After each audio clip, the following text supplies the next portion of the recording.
새해가 밝았는데 여러분은 어떤 새해의 소망을 가지십니까?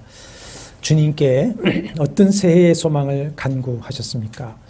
개인을 비롯한 가정 식구들의 건강 평안이 있기를 원하고 또 자녀들의 길이 형통하며 가정 경제도 회복되고 사업도 회복되어야 할 것이며 교회도 평안한 가운데 은혜가 있고 부흥하기를 원합니다. 나라의 안보가 지켜지고 이번 대통령 선거에서 나라의 미래를 바르게 이끌 참된 일꾼이 세워져서 나라가 평안해지고 진일보 성장하는 계기가 되기를 원합니다. 무엇보다도 어서 좋게 이 코로나 팬데믹 사태가 끝나서 우리의 삶이 정상화로 회복되어지기를 간절히 원합니다. 그러나 지난 시간에 우리가 기도한 대로 이 모든 것을 통해서 이 모든 것에 주의 뜻이 이루어지이다.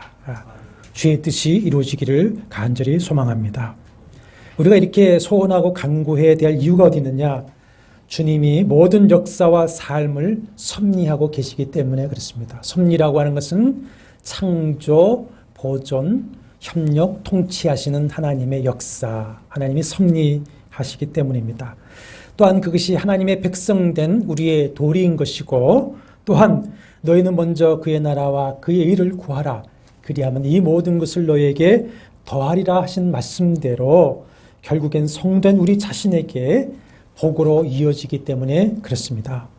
오늘 본문 3은 에스라서에서는 하나님께서 뜻하시고 말씀하신 바를 어떻게 이루시는가를 우리에게 보여주시는데 우리는 여기서 하나님의 뜻과 우리의 소망이 어떻게 이루어질 수 있는 것인가에 대한 답을 얻을 수가 있습니다. 에스라서와 이어지는 느헤미야서에는 포로 귀환 3차의 역사가 기록되어져 있습니다. 예배 전에 결혼 공부에서 정리를 했는데 주전 586년, 제가 이제 주전을 안 붙이더라도 다 주전이라는 것을 기억하십시오. 주전 586년 멸망 후에 에스라서 1장과 6장에는 주전 538년 스룹바벨을 중심으로 한 1차 귀환과 성전 재건이 기록되어져 있습니다. 7장에서 10장은 458년 에스라 인도하에 돌아온 2차 귀환과 율법 재건과 또 신앙 개혁의 역사가 기록되어 있고 느헤미야서는 주전 444년 느헤미야의 인도로 돌아온 제3차 귀환과 예루살렘 성벽 재건의 역사입니다. 순서가 어떻게 되죠? 성전 재건, 율법 공동체 재건, 성벽 재건 이 순서로 귀환의 역사가 이루어지고 있습니다. 하나님의 집을 회복하라고 하는 것은 성전을 제거하고 율법 공동체를 재건하고 예루살렘 성벽을 재건하는 이 세 가지가 포함되어 있습니다. 그러니까 건물만 회복하는 것이 아니라 거기에서 예배를 드리는 백성들의 거룩함을 회복하는 것, 그것이 하나님의 성전, 하나님의 집의 회복입니다. 이 세 가지 요소인 성전과 율법 공동체, 예루살렘 성의 재건을 통해서 하나님은 하나님 나라 백성인 이스라엘을 재건하고 계신데 주님께서 이 역사적 사건을 어떻게 섭리하셨는가 하는 것을 통해서 우리가 어떻게 주의 뜻을 알고 주의 뜻을 이루어갈 수 있는가 하는 것을 얻을 수가 있습니다. 먼저 우리가 분명히 알고 아멘해야 될 것이 있습니다. 그것은 뭐냐? 하나님은 하나님의 뜻을 말씀하시고 그 뜻을 하나님의 때에 하나님의 방법으로 이루어 가신다라고 하는 것입니다. 하나님의 뜻, 하나님의 때, 하나님의 방법입니다. 하나님은 그 뜻과 말씀을 하나님 때 이루어 가시기 위해서 어떻게 하시느냐? 먼저 첫째 1장 1절에 보면 바사왕 고레스의 마음을 감동시키셨다 그랬습니다. 바사는 역사의 페르시아라고 하죠. 성경 원어에는 파라스라가 되어 있습니다. 지금의 이제 이란이라고 볼 수가 있죠. 이란입니다.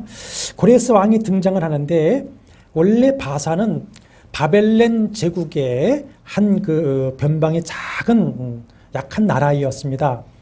그 중에 고레스는 그 바사의 7족속 중에 약한 족속의 왕이었는데 어느 날 바사를 통일해 버리더만 어느 날 또 갑자기 메대왕 앞에서 바벨론을 무너뜨리고 세계 제국의 통치자로 서게 됩니다. 그 고레스 황제가 제위 첫 해의 칙령을 발표하죠. 그것이 3절입니다. 이스라엘의 하나님은 참 신이시라. 너희 중에 그의 백성된 자는 다 유다 예루살렘으로 올라가서 이스라엘의 하나님 여호와의 성전을 건축하라 합니다. 성경에는 유대인에게 호의를 베푼 것만 기록했지만 역사적으로는 이렇습니다. 제국 내의 모든 민족에 대한 호의 정책을 편 겁니다.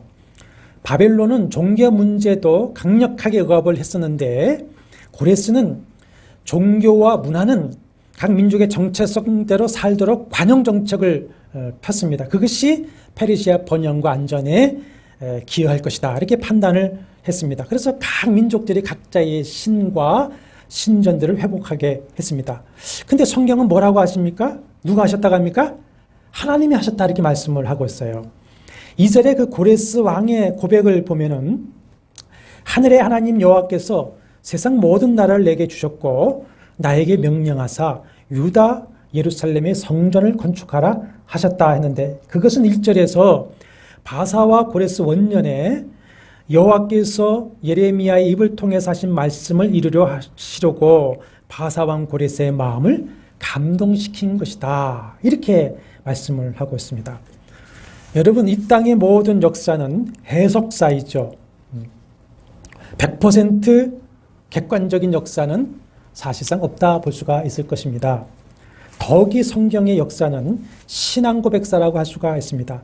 모든 만물과 역사를 섭리하시는 그 하나님의 섭리 사관으로 관점에서 바라보는 신앙 고백적인 역사, 그것이 성경의 역사 이야기입니다. 믿음 없는 사람들은 우연이나 사람의 의지로 된 것이라고 보겠지만 믿음 있는 사람은 하나님의 섭리사관으로 보고 모든 것이 하나님이 섭리하시는 일이다. 이렇게 고백을 하게 됩니다.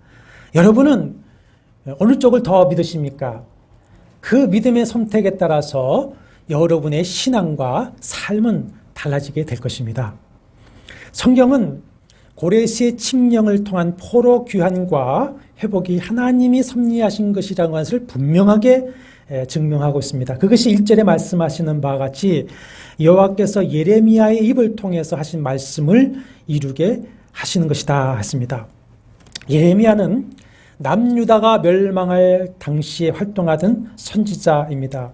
그는 약속의 땅에서 하나님의 언약을 배반하고 지키지 않을 뿐만 아니라 우상 숭배를 하며 죄악에 물들어 타락하고 하나님을 의지하지 아니하고 열방을 의지하는 죄에 대해서 책망하면서 남유다에 대해서 너희도 회개하지 않으면 북이스라엘처럼 될 것이다.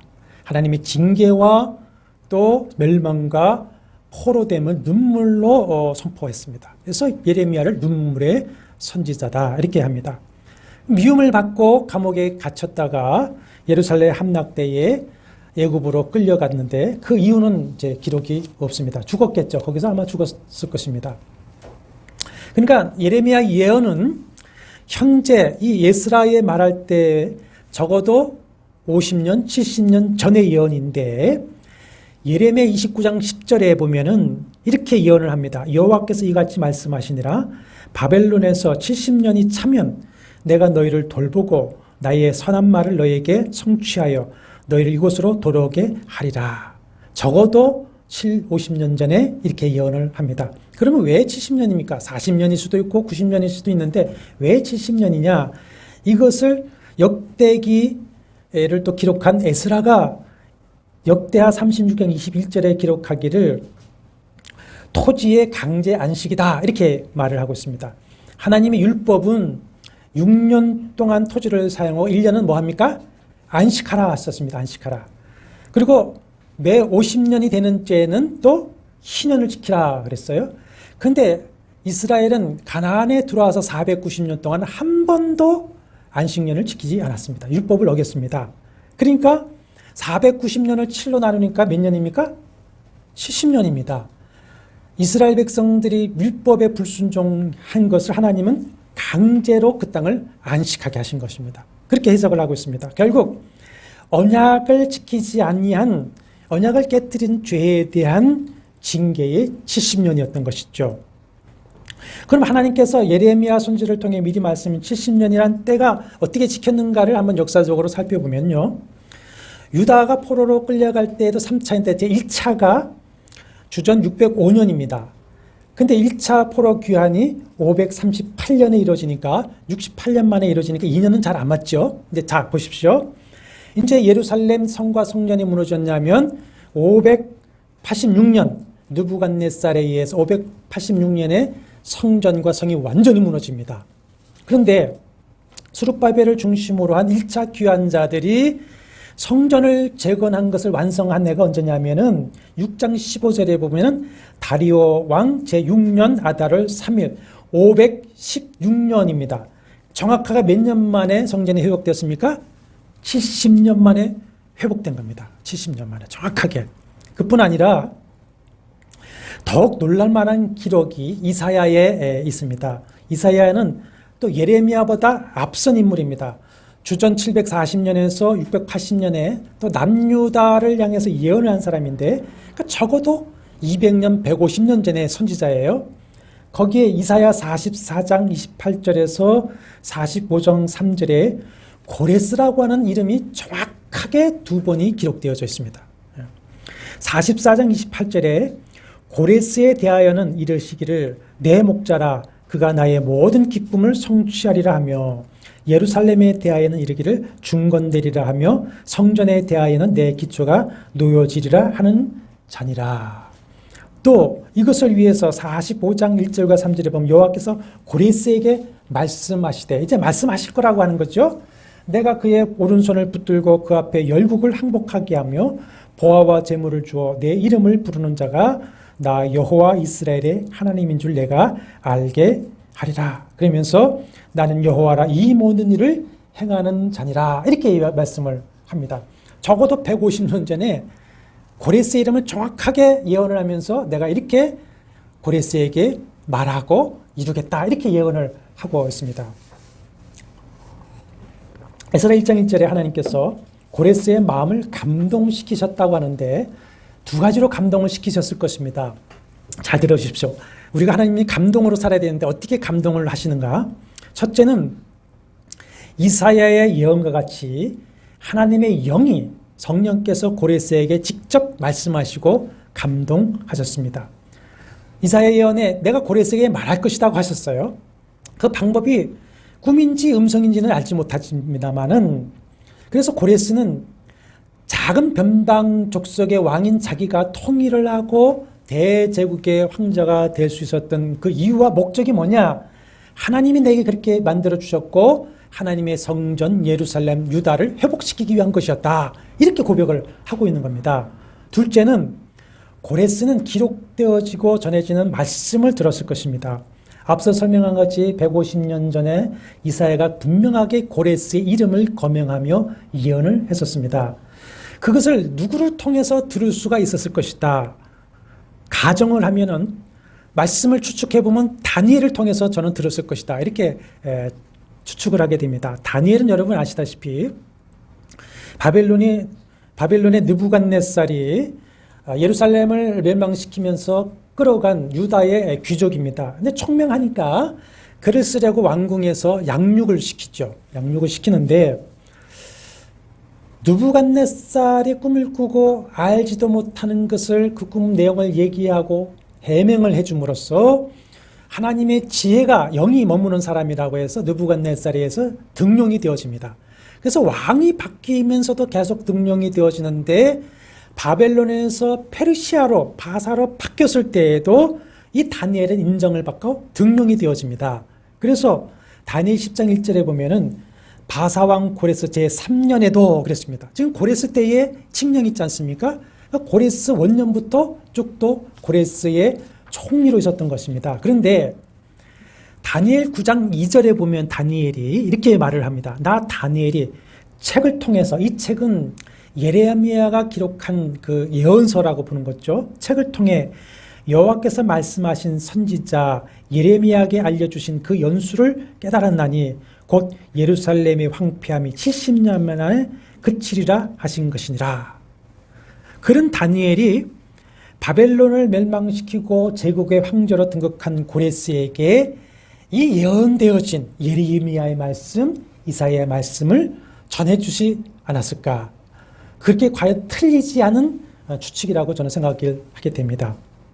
이렇게 하나님께서는 고레스에게 성령으로 내적 말씀의 확신을 갖게 하시고 외적으로 말씀의 전언을 통해서 그 마음을 감동시키셔서 하나님의 뜻에 순응하게 하시는 것이죠.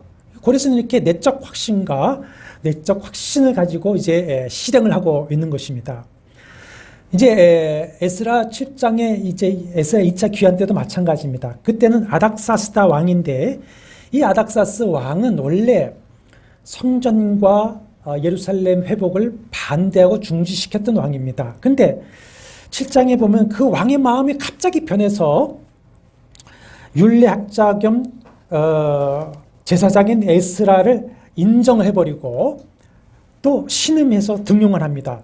그리고는 그의 그 지혜를 보고서는 에스라를 통해서 유다 지역만 아니라 그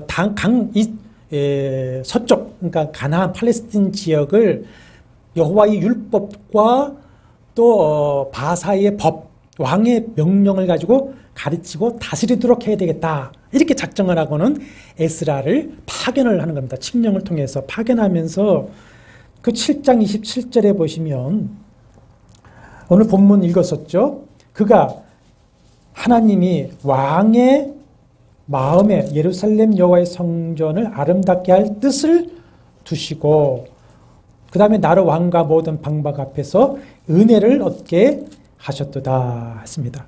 고레스와 아닥사스다 왕은 귀환만 허락한 것이 아니라 또 하나님의 감동을 따라서 귀환하고 또 성전을 재건하고 예루살렘을 회복하는 데 필요한 모든 재정을 왕의 창고와 또 주변의 분봉왕들을 통해서 다 얻도록 칙령을 내려버리셨습니다. 이것을 가지고 잠언 21장 1절에 이렇게 말씀을 하고 있어요. 왕의 마음이 여호와의 손에 있음이 마치 봇물과 같아서 그가 임의로 인도하시느니라. 하나님이 마치 농사물 그 논물을 댈 때에 이렇게 틀고 저렇게 틀고 털었다 막았듯이 하듯이 왕의 마음을 그렇게 인도하신다. 이렇게 말씀을 하고 있습니다. 하나님은 자기 백성들을 징계하고 훈련하실 때에도 바벨론 왕의 마음을 감동해서 사용하셨고 다시 그들을 회복시킬 때에도 또 왕들의 마음을 움직이셔서 역사하셨던 것이죠. 여러분, 이렇게 우리는 사람의 마음을 움직이지 못하지만 하나님은 그의 영으로 사람의 마음을 움직이시는 것입니다. 왕과 대통령, 정치인들의 마음을 우리는 움직이지 못하지만 하나님은 움직이시는 것을 믿으시길 바랍니다. 그러므로 우리는 그들이 진실로 하나님을 경외하고 백성을 두려워하고 사랑하는 마음을 가지고 정의로운 마음으로 바른 정치를 하도록 기도해야 할 것입니다. 나는 못해도 하나님은 사람의 마음을 움직이신다고 하는 이 진리가 하나님의 백성된 우리에게 얼마나 큰 위로가 되고 힘이 됩니까? 하나님이 하실 수 있으니까. 두 번째, 하나님은 유다 백성들의 마음을 감동시키셨습니다. 1장 5절에 보면 이에 유다와 베냐민 족장들과 제사장들과 외의 사람들과 보십시오. 그 마음이 하나님께 감동을 받고 올라가서 예루살렘의 여호와의 성전을 건축하고자 하는 자가 다 일어났다. 그렇습니다. 1차 귀환자 수는 2장 끝에 보면은 도합 49,897명입니다. 원래 유대인이 42,360명이고 기억하십시오. 그들을 섬기는 종이 7,337명이다.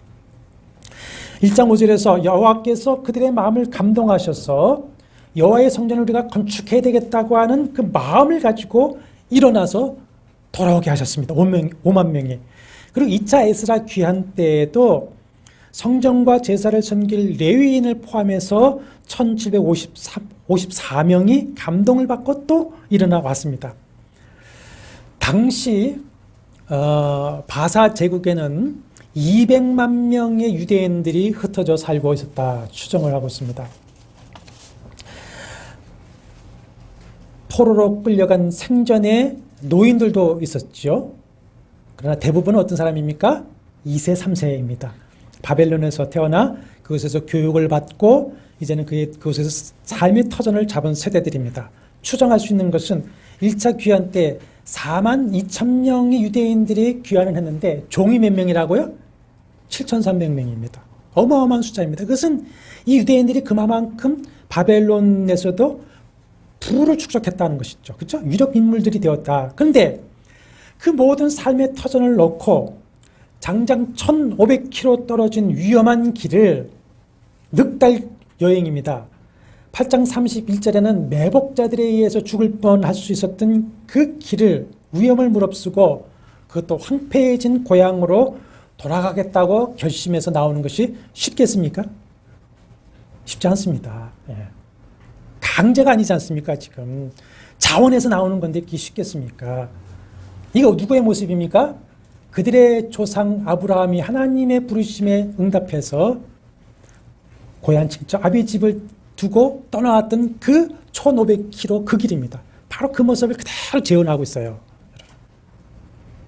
그래서 200만 명의 대부분이 이제 돌아가지 않고 남았는데 그때 무슨 일이 있었느냐? 에스라 2차 귀환 바로 직전에 우리가 알고 있는 에스더서의 사건이 납니다. 하만의 모함으로 유대인들이 전멸할 뻔한 그 사건을 겪게 되는 것이죠. 사랑하는 여러분, 하나님의 부르심에 순종할 때에 미래가 지금 보이지 아니하고 당장 희생할 것이 많은 것 같이 보일지라도 그 부르심의 감동에 순종하면 그것이 바로 내가 사는 길이고 하나님이 예비하신 복을 받는 길인 것을 믿으시기를 바랍니다. 그들이 바벨론 포로주에 있을 때에 부른 슬픔의 노래가 시편 137편인데 예루살렘을 잊지 않고 기억하면서 그들의 검은고를 바벨론 강가 느티나무에 걸어놓고 거기 앉아서 시온을 기억하며 우리가 울었다 그럽니다. 그런데 이제 하나님의 감동에 순응해서 귀환하는 자들이 부른 노래가 시편 126편입니다. 여호와께서 시온의 포로를 돌려보내실 때에 우리는 꿈꾸는 것 같았도다. 그때 우리의 입은 웃음이 가득하고 우리의 혀는 찬양이 찼었도다. 그때 문나라 가운데에서 말하기를 여호와께서 그들을 위하여 큰 일을 행하셨다 하였도다. 여호와께서 우리를 위하여 큰 일을 행하셨느니 우리는 기쁘도다. 여호와여 우리의 포로를 남방 시내들같이 돌려보내소서. 눈물을 흘리며 씨를 뿌리는 자는 기쁨으로 거두리로다. 귀한 백성들의 찬양입니다. 이것이 하나님의 그 감동에 감격하여 찬송을 부르면서 돌아오는 겁니다. 에스라 귀환 때도 마찬가지입니다. 8장 15절에 보면은 에스라가 자 모이십시오 해서 7,000명쯤을 데리고 가다가 아하와 강이라는 곳에 도착했습니다. 그 아하와 강가에서 보니까 아니 레위 사람들이 하나도 없어요. 그러면 돌아가도 제사를 집례하고 성전을 섬기고 백성을 가르칠 제사장이 없는 겁니다. 그래서 리비딤이라는 사람들, 리비딤이라는 것이 거기 읽으면 나오는데 몇 차례 나오는데 리비딤은 이방인들인데 기유했기 때문에 그들은 이제 레위 제사장들을 섬기는 종으로 있는 자들이 리비딤입니다. 그들에게 가서 너희들이 섬기던 그 제사장들을 좀 모셔와라. 그 사람들이 가죠. 그러니까 거기 뭐라고 하냐면 하나님의 선한 손에 도우심을 받고 그 리비딤이라는 사람들이 가서 제사장들에게 얘기하니까 레위 제사장들이 따라옵니다. 그것도 누가 감동하신 겁니까? 주님이 감동하신 것이죠. 레위 제사장들도. 아니 종들의 말을 듣고 그 먼 길 위험한 길을 따라 나서게 되는 겁니다. 이렇게 하나님은 하나님의 사람들에게 감동하시고 그 감동에 일어나서 순응하는 성도들을 통해서 하나님의 뜻을 이루어 가신다고 하는 것입니다. 그러므로 여러분과 저도 아브라함처럼 하나님의 감동에 믿음으로 순종하심으로써 하나님의 복의 근원의 살아가시기를 주의 이름으로 축원합니다. 세 번째로는 하나님은 당신의 뜻을 이루시기 위해서 이방 바벨론 사람들의 마음도 감동시키시고 있습니다. 고레스가 칙령을 내릴 때에 1장 4절에 보면 그곳이 제국 어디든지 돌아가는 유대인들에게 금은과 짐승과 예물을 성전에 기쁘게 드리라 이렇게 칙령을 내립니다. 아무리 황제가 칙령을 내려도 이건 강제 조항이 아니기 때문에 안 해도 됩니다. 근데 바벨론 사람들은 이방인이고 불신자임에도 불구하고 감동을 받아서 1장 6절에 보면은 그 사면 사람들이 은그릇, 금과 물품과 짐승과 보물로 돕고 그 외에도 예물을 기쁘게 드렸다 그랬습니다.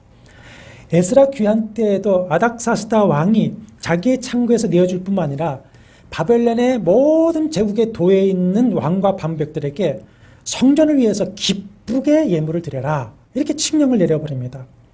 과거에 출애굽할 때에도 애국 사람들에게 예물을 받아 나왔듯이 제2의 출애굽을 하는 이 시점에서도 바벨론 사람들에게 많은 예물을 가지고 돌아와서 뭘 할 수 있었습니까? 회복할 수가 있었어요. 성전을 지을 수가 있어요. 그러니까 하나님은 하나님의 뜻을 이루어 가실 때에는 믿는 자만 감동하시는 것이 아니라 이방인들에게도 불신자들에게도 감동하신다는 것을 여러분 믿으시길 바랍니다. 그들은 이 마음이 하나님이 나를 감동하셨다는 것인 줄을 모르겠지만 하나님 감동을 따라 하시는 것이죠. 그러므로 우리가 불신자들에게도 하나님의 감동이 미칠 수 있다는 것을 여러분 믿으시고 그들을 위해서 기도할 수 있게 되기를 바랍니다.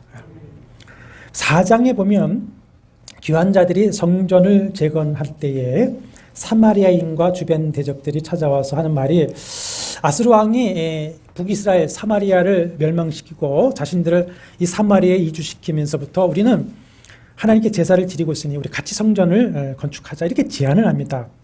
아스루 왕은 북이스라엘 사마리아를 멸망시키고는 거기는 이제 북열지파는 다 제국으로 흩어버리고 제국에 있는 이방인들을 이주시켜서 혼혈을 만들었습니다. 그런데 스룹바벨과 귀환자들이 4장 3절과 4절에 보면 이런 지하에 거부합니다. 하나님의 성전을 건축하는데 너희는 상관이 없다. 하나님 위해서 홀로 건축하겠다. 이런 지하에 거절합니다. 그것은 혈통적인 베타주의나 순혈주의가 아닙니다. 자신들의 이방신도 섬기고 여호와도 신들 중에 하나로 섬기는 그들의 혼합주의 신앙을 용납할 수가 없었던 것이죠. 그 여호와 신앙의 순수함을 유지하려고 합니다. 그래서 그들이 이제 바사의 황제들에게 계속 모함을 합니다.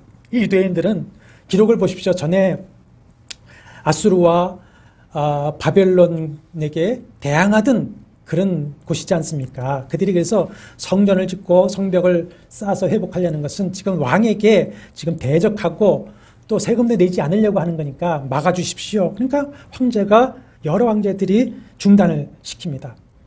그래서 이제 4장 9절에서 6장 18절은 그 페르시아 왕에게 보낸 서신과 답장이 아람어로 되어 있습니다. 아람어로 축되어 있는데 그렇게 18년 동안의 성전 공사가 중단되어지면서 예루살렘의 유다인들은 지쳐갑니다. 그래서 우리 집부터 먼저 잘 짓자. 18년 성전이 방치되어 주는 동안 있을 때에 학계 이 스가랴 선지자가 나타납니다. 학계는 성전이 이렇게 황폐해져 있는데 너희 집만 잘 짓고 잘 살 수가 있느냐. 하나님이 그래서 너희 우로를 막으셨다. 회개하라. 스가랴는 하나님이 스룹바벨과 함께 하셔서 성전을 완공해 가실 것이다. 일어나서 시작해라. 그래서 그 책망과 격려를 받아서 일어나 공사를 시작합니다. 그러니까 하나님이 도우셔서 주변의 방백들이 막지 못하게 하셨고 그 다음에 황제에게 한번 옛날 고레스의 칙령을 찾아보십시오. 그래서 고레스의 칙령을 찾아보니까 고레스가 칙령을 내렸거든요. 그래서 황제가 허락해서 완성을 하게 됩니다.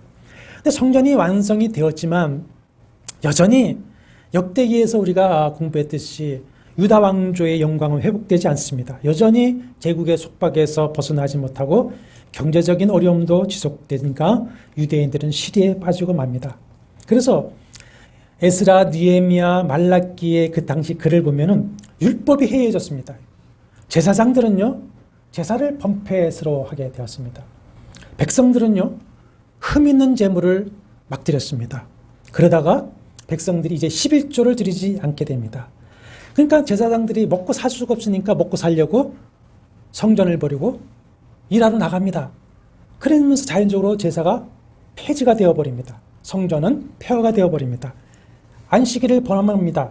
임금을 착취합니다. 가난한 자, 빚진 자들을 노예로 삼습니다. 이방인과 통혼을 하고서는 우상제를 범하면서 하나님 백성 공동체의 정체성이 없어져 버리고 말아가고 있었어요. 그야말로 하나님 나라의 회복을 위한 개혁과 부흥이 절실한 때였습니다. 그때에 하나님이 누구를 일으키십니까? 에스라를 부르시는 겁니다. 에스라 2차 귀환 역사가 이때 되는데, 그때 하나님께서 율법 학자고 제사장인 에스라를 감동해서 일어나게 합니다. 그래서 2차 귀환이 458년에 1차 귀환 80년 후에, 성전 재건 완성 후 58년 후에 2차 귀환이 됩니다.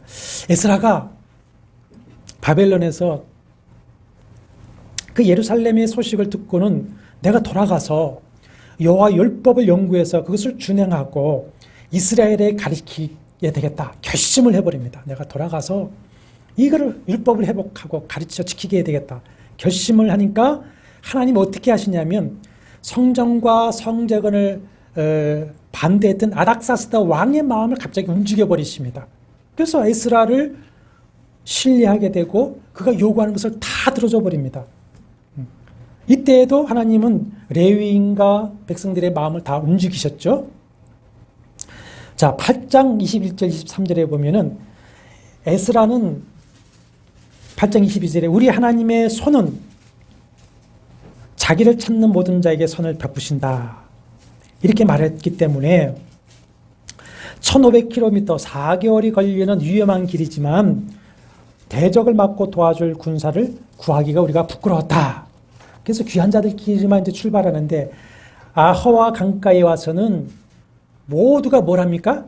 3일 동안 금식하면서 하나님 우리의 길을 평탄케 하여 주옵소서. 금식하며 기도합니다. 전적으로 하나님만 의지했고 하나님 응답하시는데 8장 31절에 보면은 하나님의 손이 우리를 도우사 대적과 매복한 자의 손에서 건져주셨다 그럽니다. 에스라는 이렇게 하나님께서 왕과 백성들 이방인들의 마음을 감동하시고 그 위험한 길에서 보호해 주신 것에 대해서 뭐라고 표현을 했냐면 7장과 8장에서 한 번, 두 번, 세 번, 네 번, 다섯 번 뭐라고 표현을 했냐면 여호와의 선한 손에 도우심을 입었다. 여호와의 선한 손에 도우심을 입었다. 이렇게 반복해서 표현을 합니다. 사랑하는 여러분, 이제 우리가 한 해를 새롭게 시작하고 또 남은 삶의 날들에 하나님의 뜻을 이루면서 우리의 소망을 이루어가는 성도의 복된 삶을 살아가기 위해서는 오늘 말씀의 제목처럼 하나님의 감동하심과 하나님의 손에 전한 도우심을 받아야 합니다.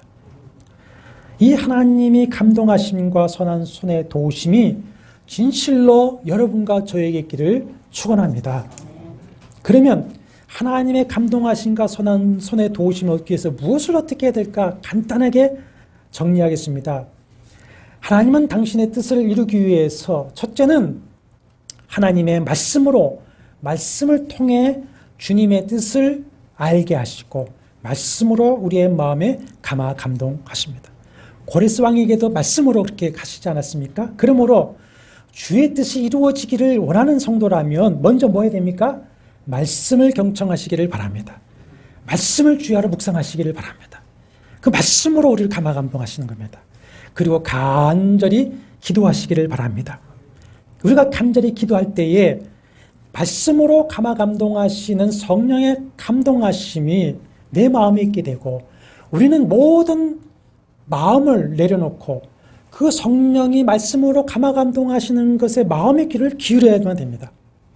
예레미야 29장 10절에 바벨론 70년이 차면 내가 너희를 돌아보고 선한 말을 성취해서 돌아오게 할 것이다. 이렇게 말씀을 하시고 나서는 이어서 뭐라고 하시냐면 너희가 내게 부르짖으면 내게 와서 기도하면 내가 너희의 기도를 들을 것이요 너희가 온 마음으로 나를 구하면 나를 찾을 것이요 나를 만나리라고 하는 희망의 말씀을 하십니다. 내가 너희들에게 그렇게 하겠지만 너희가 어떻게 해야 된다는 겁니까? 기도해라. 부르짖어라. 나를 찾아라. 그러면 만나게 될 것이다. 그래서 시편 126편 137편에 보듯이 그들은 바벨론 강가에서 눈물을 흘리며 씨를 뿌리듯이 하나님 앞에 간구해 왔습니다. 하나님의 그 뜻을 난 에스라, 느헤미야도 금식하며 회개의 기도를 했습니다. 그래서 다니엘은 하루에 3번씩 예루살렘을 향한 창문을 열어놓고 죽음을 직면하면서도 기도한 것이죠. 그 기도를 했을 것입니다. 주님은 그들의 간구를 들으시죠. 그래서 왕과 모든 사람들의 마음을 감동해서 합력하여 손을 이루게 하시고 또 친히 하나님의 선하신 손의 도우심을 베풀어 주셨던 것입니다. 사랑하는 여러분, 새해 남은 삶을 말씀과 기도로 주님과 동행하시기를 바랍니다. 그래서 하나님의 감동하심과 선한 손의 도우심을 통해서 주의 뜻을 이루시면서 복된 성도의 삶을 살아가게 되기를 축원합니다. 그러므로 우리 함께 이 시간 다 같이 이렇게 한번 기도해 보십시다. 주님, 주님의 말씀과 성령으로 나를 감화감동하여 주옵소서. 주의 선한 손으로 나를 도와주시옵소서. 우리 교회와 조국 교회에 새로운 주의 감동의 물결이 흐르게 하여 주시옵소서.